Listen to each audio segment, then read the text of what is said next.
여러분 안녕하세요.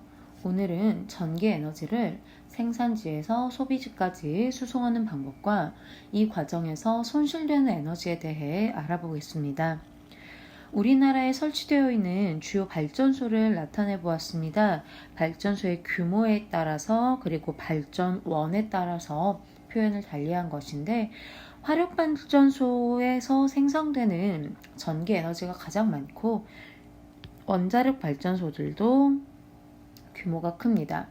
화력 발전이나 원자력 발전의 경우에는 전기 에너지 생산 과정에서 많은 물을 필요로 하기 때문에 대부분 바닷가에 설치하는 경우가 많고, 수력 발전소는 전기 에너지의 생산량이 작은 대신 입지 조건이 까다롭기 때문에 내륙 산간 지역에 주로 설치됩니다. 전기 에너지 수송 과정에 대해 이해하기 위해서 몇 가지 용어를 먼저 정리할 건데요. 첫 번째, 전력입니다. 앞으로 P라고 하는 기호로 나타낼 거고요. 단위 시간 1초마다 공급되는 전기 에너지를 전력이라고 합니다만, 소비 과정에서 1초마다 소비되는 에너지도 전력이라고 합니다. 전력의 크기를 구한 식은 이미 알려져 있습니다. 전력 P는 전류 I와 전압 V의 곱으로 나타내고요. 전력의 단위는 W로 쓰고 와트라고 읽습니다. 이런 전기 에너지를 전달하는 과정을 송전이라고 하고, 변전소에서 전기를 사용하는 장소, 소비지겠죠. 소비지까지 전기력을 전달하는 과정을 배전이라고 합니다. 전기 에너지는 처음부터 여러분들이 사용하는 220V로 생산되는 것이 아닙니다. 발전소에서 생산되는 전기 에너지는 이보다 50에서 100배 정도 높은 전압으로 10kV에서 20kV의 전압으로 생산됩니다. 1kV가 1000V니까 약 10,000에서 20,000V의 전압으로 전기 에너지를 생산한다고 볼 수 있겠네요. 이 전기 에너지는 초고압 변전소로 전달되어서 전압을 154kV나 345kV나 또는 765kV 등으로 전압을 높여서 전달합니다. 이후 몇 차례 변전소를 거치면서 소비지에 적합한 전압으로 전압을 낮춰주게 될 텐데, 1차 변전소는 전압을 345kV에서 154kV로 또는 765kV에서 154kV로 전압을 낮추게 되고요. 대규모 공장에 적합한 전압으로 바꿔줍니다. 자, 1차 변전소에서 일부의 전기 에너지가 대규모 공장으로 전달되었다면 일부 에너지는 2차 변전소로 전달될 거고요. 2차 변전소에서 22.9kV, 약 22,900V 정도 되겠죠. 22,900V나 또는 11,400V 또는 6,600V까지 전압을 낮추어서 대형 건물, 철도 등에서 소비됩니다. 이후 이 중 일부 전기가 여러분들 집 근처에 주상 변압기로 전달되어서 220V나 380V로 전압을 낮추어서 전력을 공급하게 됩니다. 자, 이렇게 전압을 높여서 송전하는 이유는 송전 과정에서 열로서 손실되는 전력, 손실 전력이 존재하기 때문입니다. 전기 에너지를 내보내는 전기선은 많은 저항체가 직렬 연결되어 있는 것과 같은 효과를 갖기 때문에 전류의 값이 일정합니다. 따라서 손실되는 전력의 크기를 이런 식으로 P는 I제곱 R로 구할 수 있습니다. 이 손실 전력이 클수록 소비지에서 사용할 수 있는 전력이 줄어들겠죠.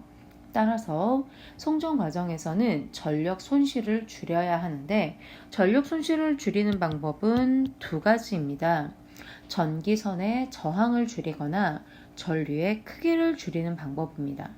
그러나 전기선의 저항을 줄이기 위해서는 전선을 굵게 만들면 되는데 전선이 굵어지면 전선이 무거워지고 전선 제작 비용이 증가한다는 문제점이 있습니다.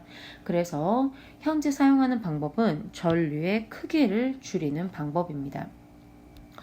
발전소에서 내보내는 송전 전력이 발전소의 설비 용량으로 일정하다고 할 때 송전 전압을 높이면 전기선을 따라 흐르는 송전 전류의 세기가 감소하게 되고 이에 따라서 P는 I제곱 R이라고 나타냈을 때 손실 전력의 크기가 전류의 제곱이 비례하기 때문에 전류의 세기가 감소하게 되면 전력 손실 또한 줄어들게 됩니다. 반대로 송전 전압이 낮으면 전류의 세기가 증가하기 때문에 이 전류의 세기에 제곱이 비례하는 손실 전력도 증가하게 되겠죠. 예를 들어 400만 와트급 발전소에서 전기 에너지를 송전하는 과정을 비교해 봅시다. 만약 이 발전소에서 송전 전압이 40만 볼트라면 발전소의 설비 용량 송전 전력이 송전 전압과 송전 전류의 곱으로 나타날 수 있기 때문에 송전 전압이 40만 볼트라면 송전 전류는 10A가 됩니다. 도선의 저항을 20옴으로 일정하다라고 했을 때 송전 과정에서 손실되는 전력은 2000W입니다. 그러나 송전 전압을 4만 볼트로 위의 경우보다 10분의 1로 낮추게 되면 전력을 일정할 때 전압이 감소했기 때문에 전류는 증가해야 되겠죠. 전류가 10배 증가한 100A가 될 거고요. 손실 전력은 전류의 제곱에 비례하기 때문에 100배 증가하게 되어서 20만 와트만큼의 전기에너지 손실을 하게 됩니다.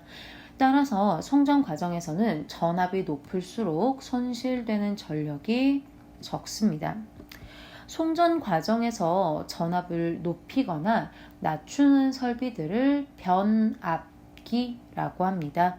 변압기는 전압을 높이는 데도 사용되고 전압을 낮추는 데도 사용되는데 변압기의 원리 첫 번째는 변압기에 입력되는 전력과 변압기에서 출력되는 전력이 같다라는 것입니다.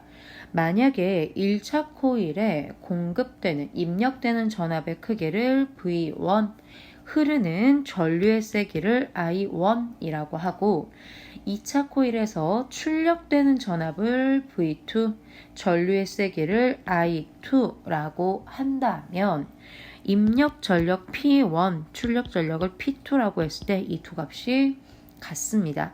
즉 I1 V1이 I2 V2라고 할 수 있겠죠. 그래서 변압기를 거치게 되면 전압이 높아지면 전류는 감소하고 전압이 낮아지면 전류의 크기는 증가하게 됩니다. 이때 1차 코일에 교류 전압을 입력을 해야 2차 코일에 전압이 유도가 되는데 이때 2차 코일에 전기 에너지가 생성되는 원리가 전자기 유도 현상입니다. 1차 코일에 걸리는 교류에 의해서 자기장의 세기가 변하게 되면 이 변하는 자기장은 2차 코일의 유도, 기전력을 만들어낼 수가 있겠죠. 이때 전자기 유도 현상에 의해 유도되는 기전력의 크기는 코일의 감은 수에 비례하기 때문에 V2분의 V1은 N2분의 N1이라고도 할 수 있습니다. 감은수와 전압이 비례하기 때문이죠. 따라서 1차 코일의 감은수 N1보다 2차 코일의 감은수 N2가 더 크면 V1보다 V2가 큰 전압을 높이는 변압기가 되는 것이고 1차 코일의 가문수가 2차 코일의 가문수보다 말 잘못했네. 자, 1차 코일의 가문수가 2차 코일의 가문수보다 작으면 2차 코일의 전압이 더 큰 전압을 높이는 회로가 되는 것이고요. 1차 코일이 2차 코일보다 가문수가 많으면 전압을 낮추는 변압기가 되는 것입니다.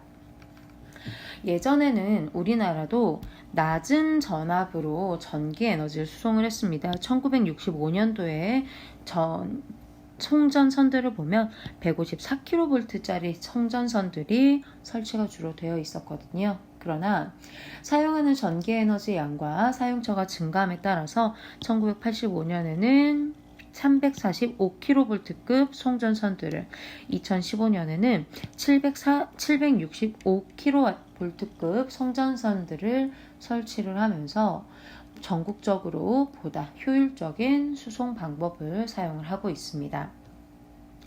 최근에는 가전기기에 IT를 접목해 전력망을 진흥함으로써 고품질 전력 서비스를 제공하고 에너지 효율을 극대화시키는 스마트 그리드에 대한 연구가 활발합니다.